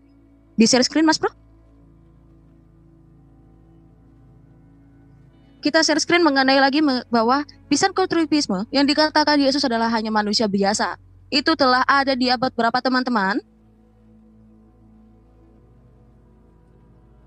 Ya, Pisantropisme sendiri itu adalah aliran sesat yang telah dianatema atau dikutuk oleh kekristenan sendiri. Jadi pertanyaannya lagi Pak Zuma yang belum Anda jawab. Kenapa dan harus mengapa di dalam Al-Quran sendiri mengambil aliran sesat yang telah dikutuk oleh kekristenan sendiri Pak Zuma? Kalau Allah adalah Maha Sang Tahu ya Pak Zuma. Kemudian pertanyaan berikutnya, kalau Yesus itu harus datang ke bangsa Israel, lalu kenapa Isa harus ada di bangsa Arab? Kamu belum bisa menjelaskan ini secara detail melalui imanmu sendiri. Saya meragukan kamu adalah seorang akademis yang hanya bisa berbicara sendiri. Saya pun bisa Pak, tanpa data ini Pak. Saya membawa data ini adalah sebagai pelampiran saya bahwa saya belajar Pak. Ya, oke. Terima kasih Pak. Oke. Silakan Bro Zuma. 5 menit. Ya, baik. Kenapa Islam itu, Rasulullah SAW itu datangnya di Arab, bukan di Israel? Satu, karena kehebatan yang muncul kemudian oleh para nabi di depan Bani Israel, itu tidak dianggap oleh Bani Israel. Musa menyelamatkan mereka dari perbudakan. Apakah mereka kemudian beriman? Tidak. Yesus datang kemudian, dikasih keajaiban yang sangat luar biasa, mujizat yang luar biasa. Apakah mereka masih beriman? Tidak juga. Terus kemudian yang datang ini membawa hukum-hukum tertulis, Al-Quranul Karim. Apa mungkin mereka mau imani? Udah pasti tidak. Bahkan sampai sekarang mereka tidak beriman. Tapi coba ketika datang ke Arab, sejazirah Arab beriman. Paham itu ya? Dan Anda harus tahu, Anda beragama Kristen itu bukan orang Yahudi yang ngajarin. Ya, itu dari barat tuh yang datang tuh. Bahkan kalau Anda jeli melihat kitab Anda sendiri, Matius 23 nomor 15, celakalah engkau wahai ahli Taurat. Orang Farisi, orang munafik menyeberangi lautan, menjelajahi daratan, mentobatkan orang masuk ke agamamu dan membuat dia orang neraka dan 2 kali lebih jahat daripada engkau. Ini sudah masa Yesus loh. Yesus datang unyu-unyu lahir di kandang binatang, memperlihatkan mujizat, membangkitkan orang mati. Kagak dipercaya. Bagaimana Rasulullah yang buta huruf, tidak bisa apa-apa, datang kepada mereka. Yesus yang luar biasa aja, yang dari keturunan para raja, yang keturunan orang Lewi, keturunan bahkan disebut raja di atas raja, ada ditampar mukanya, diludahin, diseret. Allah itu maha tahu, makanya datangnya kepada bangsa Arab. Kenapa? Karena Tuhan sendiri mengatakan dalam Kejadian 49 nomor 10, tongkat estafet Israel Yahudi itu akan diberikan kepada dia yang berhak ketika ia datang. Siapa dia? Yang mampu menaklukkan bangsa-bangsa. Oke? Musa mengatakan datang nabi yang sama seperti aku, yang pada mulutnya dikasih firman, yang mujizatnya sama seperti Musa. Jadi kalau mujizat sama seperti Musa, bahkan yang lebih dari mujizat yang Musa datang ke orang Israel pun tetap saja ditolak. Kenapa? Mereka bangsa tegar tengkuk. Dan Tuhan tidak mau gagal lagi untuk mengajarkan hukum-hukumnya di atas muka bumi. Makanya saya katakan tadi Yesaya 42 nomor 2 itu loh. Ya, Yesaya 42 nomor 1 itu loh. Itulah hambaku yang kuberikan kepadanya, aku berkenan, aku akan memberikan rohku ke atasnya, supaya dia menyatakan hukum ke atas bangsa-bangsa. Yesus bisa nggak menyatakan hukum-hukum kepada bangsa-bangsa? Hukum apa? Dikelilingi orang-orang bidat. Nggak ada yang mengimani dia kok. Murid-muridnya 11 orang dibantai semua oleh Paulus. Gimana mau menegakkan hukum-hukum kepada bangsa-bangsa? Hah? Gimana? Gak bisa. Harus keluar ke Bani Ismail. Bani Ismail yang harus menegakkan hukum-hukum kepada bangsa-bangsa. Lalu kemudian Anda mengatakan Tuhan kami itu tidak terlihat, Tuhan itu terlihat. Anda ini bidat kali ya. Anda nggak malu pamer bidat gitu loh. Musa mengatakan tidak ada yang bisa melihat Tuhan bisa hidup. Apa masih kurang itu? Kitab terjemahan pun itu. Anda nggak bisa baca. Lalu kalau Anda mau yang lebih mudah, yang Anda imani aja ya. 2 Korintus 4 nomor 18. Sedangkan yang tidak kelihatan itulah yang kekal. Sebab kami tidak memperhatikan yang kelihatan, melainkan yang tak kelihatan. Karena yang kelihatan adalah sementara, sedangkan yang tidak kelihatan itu adalah kekal. Baca tuh kitab. Jadi kalau Anda mengimani Tuhan itu kelihatan, ditampar, diseret, diludahin, itulah saya katakan Anda bidat, Anda gali kubur sendiri. Anda yang bidat. Yesus mengatakan, Bapa yang mengutus aku, kamu tidak pernah mendengarkan suaranya, wajahnya pun tidak bisa kau lihat. Kata siapa? Kata Yesus. Loh, Tuhanmu harus digendong, disusuin, dan seterusnya. Ini ajaran dari mana? Jadi apa yang kamu jabarkan, itu semua bertentangan dengan ajaran Yesus. Maka saya katakan yang bidat itu adalah Anda. Ya, bahasan kita ini adalah siapa yang bidat menurut Yesus. Anda tidak bisa menentukan Islam itu bidat. Mana coba? Di mana Yesus bisa mengatakan bahwa bidat itu Islam? Nggak ada. Dia katakan waspadalah kepada Bani Ismail, waspadalah kepada bangsa Arab. Nggak ada. Yang dikatakan waspadalah kepada ragi orang Farisi. Paulus orang Farisi. Waspadalah kepada serigala. Benyamin dibuatkan oleh Yakub, keturunannya menjadi serigala. Paulus ngaku dari Benyamin. Halo, penyesat itu berasal dari tengah-tengah kita. Yesus tidak pernah, Rasulullah tidak pernah dari tengah mereka. Ayo, silakan Anda gali kubur Anda sendiri. Ya silakan Sis Minayung. Lagi-lagi nggak punya presentasi ini, gimana sih Juma? Anda kalau Anda percaya kitab Anda, nangis aja. Bukan, kalau dialog itu pakai presentasi lah. Gimana? Lah saya sudah presentasi tuh. Ini presentasi saya, Bung. Oke, teman-teman. Bukan PowerPoint saya ini. Kelihatannya Anda lebih percaya PowerPoint daripada Bible itu sendiri. Waduh, parah ini anak. Sudah saya mute yang tidak berkepentingan, silakan. Ya. Jadi saya bisa kesimpulan sesuai dengan yang dikatakan oleh Pak Zuma bahwa orang yang percaya dengan omongan Pak Zuma adalah benar ya. Oke, gak apa-apa. Ini menantang dari Yesus sendiri yang mengatakan bahwa yang didengarkan adalah Tuhan. Ya kan? Saya yakin kamu cerdas Pak Zuma. Waspadalah terhadap nabi-nabi palsu yang datang kepadamu dengan menyamar seperti domba Pak Zuma. Hati-hati ya. Apalagi dia adalah nabi yang bukan dari bangsa Israel, yang dia tidak mengenal firman-firman dan ketetapan-ketetapan Allah. Hanya bangsa Israel yang tahu ketetapan-ketetapannya, maka justru saya mengikut pola kami mengatakan Yesus adalah nabi. Justru dia lebih benar, nabi yang penutup seharusnya. Why? Karena dia datang dari bangsa Israel, bukan dari bangsa Arab. Nah, kemudian Pak Zuma yang kamu katakan tadi tidak menjawab pertanyaan saya. Sungguh saya sangat dikatakan sangat-sangat sedih gitu loh Pak. Kamu hanya mengatakan apa yang bukan dari agama kami gitu loh. Maksudnya bukan dari keimanan kami. Justru itu hanya dari pemikiran kamu sendiri gitu loh Pak. Saya sangat miris itu. Oke. Kita kembali lagi, bawa dong datanya ditampilin gitu loh. Jangan ngomong aja, aku juga bisa kok ngomong aja Pak. Gampang bagiku ngomong doang. Jadi kalau cuman PowerPoint yang tanpa poin itu buat apa? Aduh, alasan banget. Buat apa? Gitu. Saya kalau ngajar di kampus memang nggak perlu PowerPoint. Ya iyalah, kalau ngomong doang semua orang bisa. Karena sudah tersep di sini. Sudah tersep di sini. Ya. Supaya bisa tolong ya, jangan karena Anda tidak sanggup maka Anda menghadapkan materi kemudian Anda jadikan itu senjata. Jangan. Masa yang kasihan data yang saya sebutkan loh, saya sebutkan data kitab.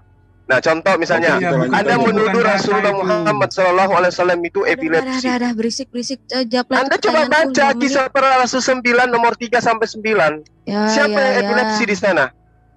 Tiba-tiba jatuh. Baginda. Nah, itu baca kisah para Rasul 9 nomor 3 sampai 9. Loh.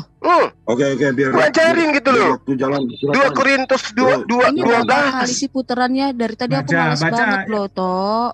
Tunjukkanlah. Galatia 4. Tunjukkan. Jadi supaya jangan comot-comot ayat gitu maksud saya. Memang tadi saudara kalian itu enggak comot-comot ayat kamu. Yang tadi itu enggak comot-comot ayat gitu. Hah? Loh. Pemahaman kalian kan pakai ayat itu, Pak. Gimana sih lo? Lah, gimana ceritanya saya membacakan ayat bahkan original teksnya wa qulil haqqu mir rabbikum faman syaa'a falyu'min. Sekarang gue pertanyakan, ayat yang gue bawa tadi sesuai enggak dengan imanmu bahwa kalian mengatakan bahwa kami mengimani Maria adalah Allah? Iya. Kalian kan mengimani anaknya itu adalah Allah. Adinda, sadari ayam ketika bertelur menetas isinya ayam, kambing ketika beranak anaknya kambing, sapi ketika beranak anaknya sapi. Tuhan ketika dia dilahirkan berarti yang melahirkan adalah Pak Zuma. Sebentar. Saya membawa apa yang kamu imani, bukan saya bawa tidak kamu imani loh Pak Zuma. Ayo dong, apple to apple katanya Ustadz terkemuka. Masa sih menjelaskan iman kekristenan aja nggak sesuai Pak? Apaan sih? Mana sih Pak? Saya aja bawa dari iman kamu. Makanya saya tanya, menurut kamu, bentar Pak. Menurut kamu tadi ayat yang saya katakan bahwa kalian mengatakan kami mengimani Bunda Maria adalah Allah, benar gak? Kamu bilang benar. Berarti saya menjelaskan apa dari iman kamu benar. Lah, gimana sih Pak Zuma? Tuh. Oke, lari kepada kesimpulan aja ya mungkin Bang Zuma dan Nina. Iya, saya capeknya ngobrol doang. Ya, ini giliran saya 5 menit gimana, Coh? Ya, silakan Bang Zuma. Sekarang Bang Zuma 5 menit. Anda undang saya tidak mute, saya tidak berikan tanggapan 5 menit. Nah, setelah itu mau kita lakukan closing statement. Biarin aja dulu dia jawab 5 menit itu. Pertanyaan saya tadi dia belum menjawab sama sekali. Iya, betul. Ini untuk Bang Zuma 5 menit adalah menjawab terlebih dahulu. Nah, setelah itu kita selesai momen untuk closing statement. Oke? Dan apakah Anda sadar saya belum pernah bertanya sekalipun loh.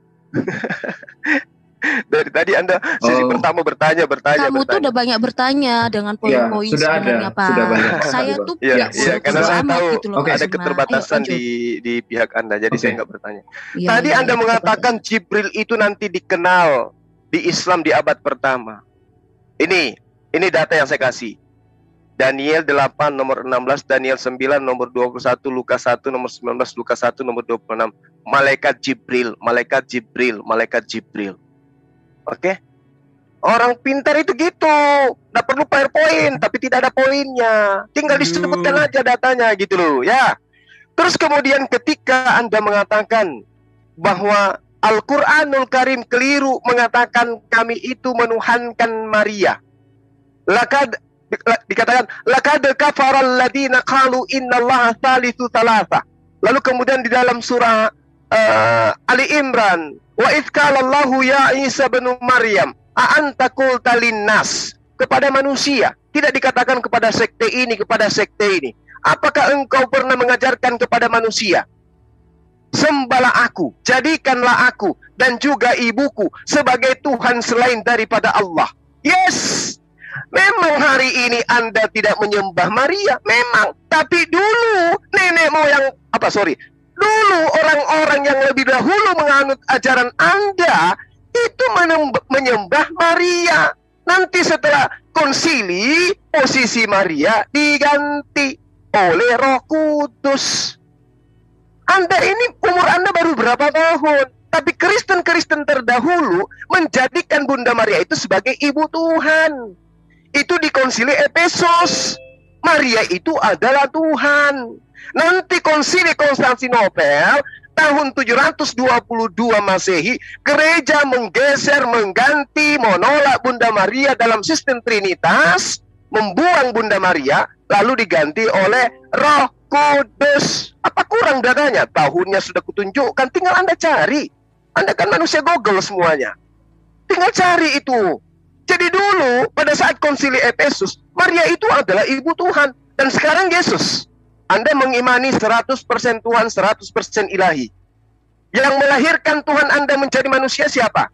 Wanita. Siapa namanya? Maria.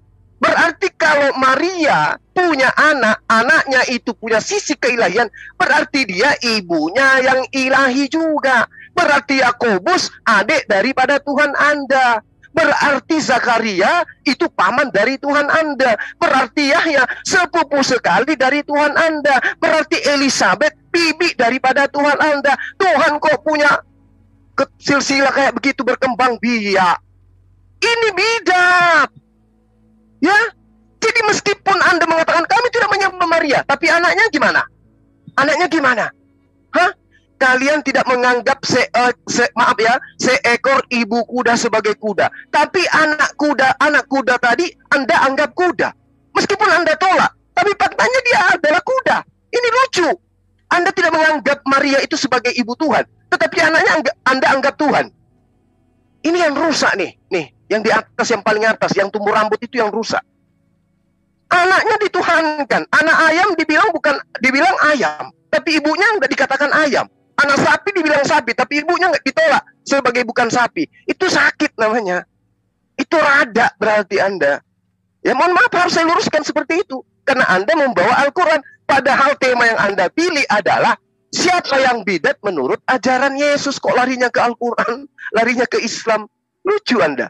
Sementara Yesus itu hanya datang kepada Bani Israel. Yang bidat itu yang di luar Bani Israel. Ngaku-ngaku Israel rohani, itu yang bidat. Karena ajarannya sudah menyimpang dari ajaran Yesus. Nih, tak kasih data ya, supaya Anda paham. Di dalam Yeremia 9 nomor 11, aku akan membuat Yerusalem menjadi timbunan puing, tempat persembunyian serigala-serigala. Dari mana agama Anda berasal? Siapa yang ngajari? Dari Yerusalem. Lalu kemudian Kejadian 49 nomor 27 tadi saya sudah jelaskan ya. 2 Petrus 2, sebagaimana nabi-nabi palsu dahulu tampil di tengah-tengah umat Allah, demikian pula di antara kamu akan ada guru-guru palsu. Mereka akan memasukkan pengajaran-pengajaran sesat yang membinasakan. Itu di mana? Di tengah-tengah kamu. Siapa kamu di situ? Bani Israel. Wahyu 3 nomor 9, lihatlah beberapa orang cepat iblis, yaitu mereka yang menyebut diri mereka orang Yahudi, tetapi sebenarnya tidak demikian, melainkan pendusta. Itu siapa tuh yang disebut? Islam kah? Orang Arab kah? Ayo, hati-hati kalau mau berdebat. Kuasai ilmunya dulu. Anda membawa bidat, sementara Anda bermandikan bidat. Bangun tidur, sampai tidur lagi. Anda melakukan bidat. Sudah habis. Silakan. Waktunya, Bang. Terima kasih. Oke, ini untuk sesi terakhir adalah sesi sesi kesimpulan. Saya persilakan Bang Suma, setelah itu Kak Bina. Terima kasih. Berapa menit, Le? 5 menit. Oke, silakan dipersilakan Bang Suma waktunya. Terima kasih. Oke, baik. Terima kasih. Jadi kalau dikatakan Islam itu bidat, sesuai dengan apa yang diterangkan oleh, tapi bukan itu ya, Anda nggak bisa nyerang Al-Quran, karena memang antara ajaran Yesus dengan Islam itu tidak ada yang bertentangan, kecuali poin-poin yang kemudian dimasukkan mengatasnamakan Yesus, baru dikatakan bidat. Begini, banyak orang yang mengatakan Kristen itu adalah pengikut Yesus. Benarkah demikian? Tentu tidak. Nih, catat nih, Bang Suma yang mengatakan. Kalau kita kemudian melihat secara etimologi, memang rasa-rasanya memang betul Kristen itu pengikut Yesus, sebutan beken untuk teman-teman yang menuhankan anak Maria. Tapi secara faktual, artinya itu tidak sesuai. Secara faktual, secara fakta. Kenapa demikian? Nih, tak kasih data nih, catat. Matius 7 nomor 22 sampai nomor 23. Pada hari terakhir banyak orang yang akan berseru kepadaku, Tuhan, Tuhan, Tuhan Yesus, Tuhan Yesus, bukankah kami bernubuat demi namamu, Tuhan Yesus, mengusir setan demi namamu, Tuhan Yesus, dan mengadakan banyak mujizat demi namamu, Tuhan Yesus. Apa kata Yesus? Pada waktu itulah aku akan berterus terang kepada mereka dan berkata kepada mereka, aku tidak pernah mengenal kamu. Enyahlah daripadaku, kamu semua pembuat kejahatan. Siapa tuh yang dibilang pembuat kejahatan? Kristen. Lalu apa posisinya orang yang membuat kejahatan? Apa posisinya orang yang membuat kejahatan di hadapan Yesus? Jelas di kitab Anda sendiri bahwasanya ketika orang membuat kejahatan, Matius 13 nomor 50, lalu mencampakkan orang jahat ke dalam dapur api neraka. Di sanalah akan terdapat ratapan dan gertakan gigi. Siapa itu? Orang jahat. Matius 13 nomor 50, orang jahat akan dicampakkan ke dalam dapur api neraka. Kata Yesus yang menyebut dirinya Tuhan, Tuhan, Tuhan, Tuhan, akan dicap sebagai pembuat kejahatan. Kata Yesus, pembuat kejahatan dicampakkan ke dalam api neraka. Apakah itu Islam? No. Siapa mereka? Kristen. Oke? Nah, lalu siapa Kristen ini? Nah, kalau Anda mau mendudukkan ajaran Paulus dengan ajaran Kristen, barulah saudari Mina itu tidak bidat. Kalau standarnya ajaran Paulus, baru Dindaku Mina yang cantik baik hati ini tidak bidat, karena ajaran Paulus dan ajaran Adinda Mina setara, berpelukan, bermesraan sepanjang zaman. Kita lihat Kisah Para Rasul 11 25-26. Lalu pergilah Barnabas ke Tarsus untuk mencari Saulus, dan setelah bertemu dengan dia, ia membawa Paulus ke Antiokhia. Mereka tinggal bersama-sama dengan jemaat itu 1 tahun namanya, sambil mengajar banyak orang. Di Antiokhia lah murid-murid itu pertama kalinya disebut Kristen. Berarti Kristen ini pertama kali disebut karena mereka adalah pengikut Paulus. Jadi kalau Anda kemudian mengatakan Yesus itu adalah Tuhan, cocok dengan Paulus. Yesus itu adalah inkarnasi Bapa, cocok dengan Paulus. Yesus itu adalah penebus dosa, ya cocok dengan Paulus. Yesus itu adalah pribadi satu dari 3 pribadi Tuhan, cocok dengan Paulus. Tapi kalau Anda mengatakan kami pengikut Yesus, pengikut apaan? Lo Anda menuhankan dia. Nyata-nyata di kitab Anda sendiri, enyahlah daripadaku, kamu semua pembuat kejahatan. Siapa tuh? Mereka yang bernubuat, bermujizat, mengusir setan dengan menggunakan Yesus. Agama apa itu? Agama Kristen. Bagaimana di pandangan Yesus? Diusir, Bo. Dianggap sebagai apa? Penjahat. Bagaimana tempat penjahat menurut Yesus? dicampakkan ke dalam neraka. Di mana dituliskan itu? Matius 13 nomor 50. Bagaimana dengan Al-Quran? Khalidina fiha, mereka kekal di dalam neraka. Jadi mau kayak mana lagi? Ya, hancur mina. Oleh karena itulah saya katakan, yuk selama masih ada kesempatan, mari menjadi pengikut Yesus yang benar. Dudukkan Yesus itu sebagai Nabiullah, sebagai Rasulullah. Sembahlah Tuhannya Yesus sebagai satu-satunya pencipta alam semesta. Mari yuk teman Kristen, kita murnikan akidah. Dudukkan Yesus sebagai utusan Tuhan, dan Tuhannya Yesus satu-satunya Tuhan. La ilaha illallah, Yesus Rasulullah. Demikian, terima kasih. Terima kasih luar biasa Bang Suma. Saya persilahkan sekarang untuk Kak Mina. Iya. Lagi korsel nih ya. Korsel 1, Portugal 1. Teman-teman, seperti yang dibilang oleh si Zuma tadi ya, dia ngomongnya cuma mengutip saja, saya menjelaskan bahwa dimaksud dari ayat itu sendiri yang mengenai pertama tadi, ada yang mengatakan Tuhan, Tuhan, dan kalian memanggil Tuhan tetapi kalian tidak melakukan perintahnya, sama saja kan? Begitulah teman-teman ya. Dia tidak tahu ayat berikutnya apa, tetapi dia hanya mengutip ayat pertama. Kemudian dikatakan juga di Lukas 10 ayat 17, kemudian ke-70 murid itu kembali dengan gembira dan berkata, Tuhan, juga setan-setan takluk kepada kami dengan namamu. Setan saja takluk dengan nama Tuhan Yesus. Kalian juga mengatakan nama baginda saja tidak takluk, itu setan-setan ya, sampai kesurupan massal. Kemudian di Lukas tadi sudah kita katakan, ya, apalagi yang harus bisa dikatakan teman-teman. Dari tadi dia tidak bisa menjawab. Ini sampai ngantuk, saya lagi nonton Pindun ya. Nyesal saya bawa dia untuk diskusi. Ternyata gak bisa menjawab gitu loh. Ayo Mas Bro, tolong di share screen lagi mengenai ajaran sesat tadi. Seperti yang saya paparkan tadi teman-teman, bahwa ajaran-ajaran atau aliran-aliran sesat yang telah ada lebih dulu dibandingkan keislaman sendiri pada abad 6, itu telah dibawa oleh orang-orang yang bukan orang-orang Kristen asli, bahkan juga bisa dikatakan orang-orang yang berparasit, makanya dijadikan sampah, dikutuk, dibuang dan tidak layak. Bahkan Paulus sendiri tidak pernah mengajarkan bahwa Roh Kudus itu adalah diciptakan. Bahkan Paulus juga tidak pernah mengatakan kalau Roh Kudus itu adalah Jibril. Bahkan Petrus saja tidak pernah mengatakan bahwa Roh Kudus itu adalah ciptaan. Yesus sendiri juga tidak pernah mengatakan Roh Kudus itu adalah ciptaan. Yesus mengatakan apa? Anak manusia bisa kalian kata-katain ya, tetapi Roh Kudus tidak, karena Roh Kudus adalah Allah. Alright, teman-teman Muslim. Kemudian juga kita paling ambil aja di semi pelagianisme aja Pak ya, di mana kalian yang mengatakan kalau rahmat dan segala macam perbuatan baik, amal baik itu akan menyelamatkan kalian ke dalam surga. Padahal kan juga masih tetap meminta pertolongan dari Allah agar bisa masuk surga. Ini bertentangan sekali Pak Zuma.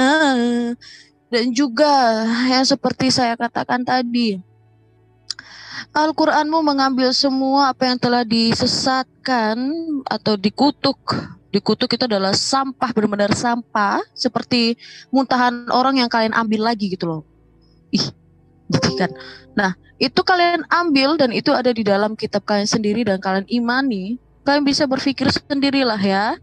Dan kemudian seperti yang saya katakan, kalau Allah adalah Maha Tahu, seharusnya Dia tahu itu adalah tidak sesuai dengan Dia. Karena itu adalah aliran atau pemahaman manusia. Teman-teman tahu arti ajaran? Kalau tidak tahu arti ajaran, ya sudah, wassalam lah. Dengarkan saja kata Zuma, bahwa apa yang saya katakan itu adalah kebenaran. Itu kata Pak Zuma. Saya mendalang juga Pak ya, wayang. Dan kali ini saya akan menutupnya seperti para host-host yang di TV. Seperti kita lihat, Pak Zuma ini tidak bisa menjawab secara gamblang dari imannya. Bahkan dia katakan, kenapa kamu tidak menyerang Islam? Justru saya tidak mau menyerang Islam sebab saya tahu apa yang di dalam Islam itu adalah semua yang telah pernah dibahas oleh konsili-konsili, dan tidak perlu saya harus mengimani apa yang ada di imannya Bapak, dan saya tidak perlu juga untuk bernarasi-narasi panjang kali lebar seperti yang Bapak lakukan tanpa mengeluarkan data tahun 381 itu bukanlah mengenai konsili untuk mengatakan sang Theotokos sendiri. Seperti saya sudah menjelaskan, Theotokos itu artinya yang apa? Jalan. Ya Pak ya. Yang 381 itu adalah mengenai Makedonius Pak. Yang tadi Roh Kudus. Aduh, Bapak ini katanya ustadz terkemuka, tapi tidak menunjukkan ustadz terkemukanya. Malah yang adanya bukan muka sih, tapi terbelakang gitu loh Pak. Maksudnya belakang dada atau belakang apalah, pokoknya di belakang gitu loh Pak. Gitu. Nah, saya juga mau tantang Pak Zuma mengenai sejarah keakuratan tokoh-tokoh yang ada di dalam Alkitab. Seperti saya nunggu-nunggu dari Pak Kingpin belum jadi nih, baru 1 sesi. Katanya harus dibuat sampai 8 seri. Mau ke Pak Zuma? Saya harap ya Pak, benar-benar kali ini akan mau Bapak melemparkan data, bukan hanya narasi doang Pak. Saya juga bisa, ini saya juga nggak pakai data kan, nggak pakai PPT kan, saya juga bisa ngomong Pak. Begitu. Terima kasih. Salve Dominus Nobiscum, teman-teman. Baik, terima kasih teman-teman atas atensinya. Oke, gitu aja ya. Silahkan kalau mau di close dan lain sebagainya. Yang mau down, monggo. Terima kasih ya atensinya. Semoga teman-teman senantiasa sehat dan selamat. Mohon maaf jika ada kesalahan dari kata-kata. Mari kita sama-sama ya, disclaimer bahwa ini adalah bagian dari diskusi. Begitu ya teman-teman.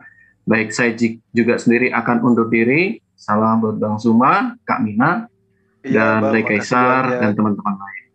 Mari, selamat malam. Malam. Dinda Mina, terima kasih ya. Iya. Mohon maaf kakakku yang ganteng. Iya, makasih deh. Juma, saya harapkan kamu itu bisa mendidik Juma. Setanah air. Boleh nggak bisa kamu itu mendidik? Jadi artinya punya dalil, presentasi. Saya itu hanya dengar-dengar gitu lewat. Saya orangnya pembaca begitu. Jadi kalau saya ada presentasi di layar, saya baca begitu. Saya nggak biasa Pak. Saya dari dulu kalau dialog debat itu nggak pernah. Ya dibiasakan lah Kak, bawa. Iya. Karena kami ini bukan hanya dengar itu khotbah gitu. Misalnya ada misalnya bukti-bukti prasasti atau apa gitu, kita enak gitu. Jadi belajar buku apa yang kita pelajarin kan enak, ada referensinya gitu. Iya. Kita nggak menggunakan kayak. Tapi sebenarnya aku berapresiasi sih cara naratornya Bang Zuma ini bagus. Dirimu juga saya bagus. Saya lihat deh dari presentasi ini suaranya tadi. Itu loh. Suaranya ini itu. Kenapa suara? Biar saya katakan mengapa saya katakan saya belajar. Karena saya belajar dari ibu ini tadi. Dari saya belajar dari Mina. Saya nggak belajar dari Bang Zuma, dari Zuma. Saya nggak belajar dari Zuma sama sekali. Iya, nggak apa-apa Pak. Saya minta maaf. Itu sisi kelemahan saya. Bahaya ini. Enggak, misalnya begini Bang Zuma. Bahaya. Jadi informasi misalnya dari Bu Mina ini misalnya golongan Makedonius kan, itu kan agak jarang dilemparkan gitu loh. Itu informasi baru misalnya bagi saya. Iya, jadi saya nggak belajar di diskusi ini, hanya belajarnya dari Mina begitu. Kalau misalnya saya tadi jadi belajar misalnya dari Juma tentang Islam, saya kan belajar jadinya kan begitu. Yang tadinya saya nggak ngerti, saya ngerti. Kan itu enak. Itu yang saya mau lihat dari suatu debat atau diskusi gitu. Ada beberapa dari teman Islam juga yang biasa juga menggunakan PowerPoint. Mungkin mereka bisa diajak Pak dialog. Kalau saya memang nggak terbiasa, tidak terbiasa terikat dengan ini, dengan tulisan-tulisan. Ya istirahat lah. Udah malam. Oke, selamat malam teman-teman. Saya izin pamit ya. Iya. Makasih. Saya juga pamit ya, Bang Kaisar. Makasih ya teman-teman semua. Sekali lagi Dinda Mina, makasih, mohon maaf ya. Oke, siap, nanti kita jumpa lagi. Oh iya, ya. Mau nggak itu bahas tentang keakuratan sejarah tokoh itu loh? Maksudnya Kak Kingpin masa berkali-kali dia mangkir sih? Kalau saya sekali lagi saya nggak bisa kasih data tertulis gitu loh. Saya nggak terbiasa gitu. Iya. Mungkin siapa ya? Mungkin Dinda Kores kali bisa. Dinda Kores bisa tuh dia. Kores pula. Itulah. Jadi masing-masing saya punya kelemahan di situ. Oke, sekira sementara teman-teman. Terima kasih. Bapak tadi katakan kekurangan gitu ya. Ya, Guru Nda, terima kasih. Ya, makasih ya semuanya ya. Ya, assalamualaikum warahmatullahi wabarakatuh. Waalaikumsalam Semangat, Pak. warahmatullahi wabarakatuh. Waalaikumsalam. Shalom. Tapi kenapa sih? Halo, shalom saudaraku yang terkasih di dalam nama Tuhan Yesus. Selamat berjumpa kembali di channel Jalan yang Lurus. Saya selalu berdoa dan berharap kita semua tetap dalam keadaan baik, dalam keadaan sehat, dan pastinya tetap di dalam perlindungan Tuhan. Saudaraku yang terkasih, di kesempatan kali ini kembali lagi kita akan bersama-sama mau menyaksikan serta melihat bagaimana keberlangsungan suatu diskusi atau debat yang sangat menarik, yang pastinya di dalamnya ada Ustadz Suma dan juga teman-teman kita para apologet Kristen. Kenapa teman-teman para apologet Kristen ini kerap kali melawan atau berdebat dengan Ustadz Suma? Karena kita tidak mau membiarkan Ustadz Suma ini dengan sangat leluasa memutarbalikkan kebenaran tentang Kristen itu sendiri, atau menggunakan ayat-ayat Alkitab yang dia tafsirkan secara liar untuk dia sampaikan kepada semua orang di publik seperti itu. Makanya teman-teman para apologet Kristen ini berhadapan Ustadz Suma guna untuk meluruskan setiap kebenaran-kebenaran yang diputarbalikkan oleh Ustadz Suma itu sendiri. Maka dari itu, tanpa berlama-lama, mari langsung saja kita simak videonya. Selamat menyaksikan dan Tuhan Yesus memberkati.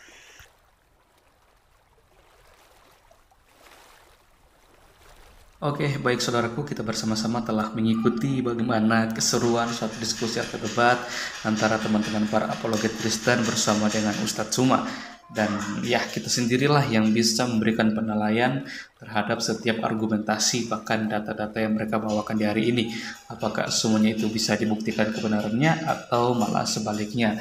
Dan ya, ini yang harus kita syukuri, bagaimana teman-teman para apologet Kristen ini mereka sangat baik dan sangat dengan penuh hikmat Tuhan bisa mematahkan setiap narasi bahkan argumentasi dari seorang Ustadz Suma yang selalu saja memutarbalikan kebenaran Alkitab atau firman Tuhan itu sendiri, yang dimana memang Ustadz Suma ini sangat doyan untuk mencomot ayat Alkitab dan kemudian dia tafsirkan dengan liar, dengan sesuka hatinya.